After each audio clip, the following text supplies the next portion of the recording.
Pendant des siècles, la ville de Roquemaure s'est protégée du Rhône. À sa disposition pour se mettre à l'abri autant que faire se pouvait, elle n'avait guère d'autre choix que de dévier les ondes capricieuses du fleuve. C'est ainsi que les archives de la ville répètent inlassablement les mêmes mots: chaussée, paillère, berry, calada.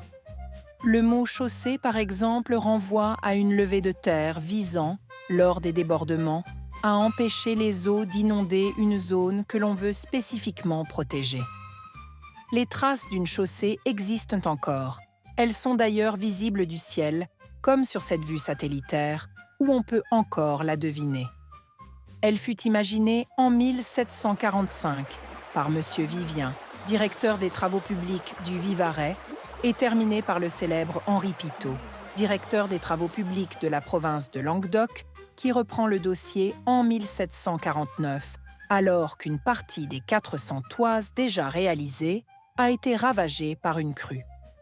Le rôle de cette chaussée visait avant tout à protéger le terroir du plan de l'Hers, où l'immense majorité des blés étaient produits, le restant étant dédié à la vigne. Que les propriétaires de ce terroir soient des aristocrates et des ordres religieux n'est bien sûr pas anodin.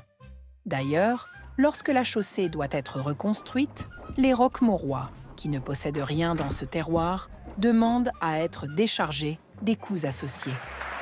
En ce qui concerne la digue de pierre monumentale, qui fait face à la ville au nord et qui borde une laune, c'est-à-dire un bras inactif du Rhône, elle est cette relique précieuse, témoin d'une très longue histoire qui remonte au XIVe et XVe siècle, à une époque où les paillères portaient le nom de Berry.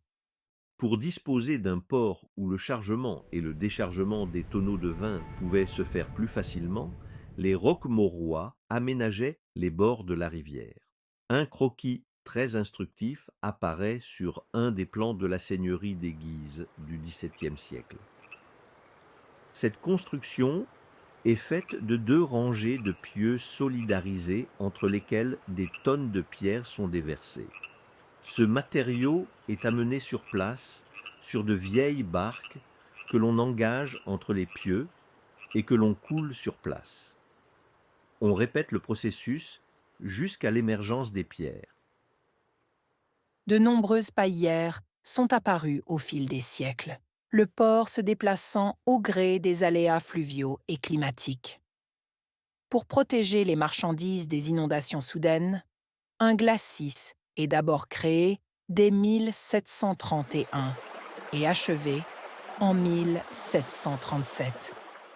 Il s'est agi de surélever le site et de créer une terrasse artificielle pavée de pierres.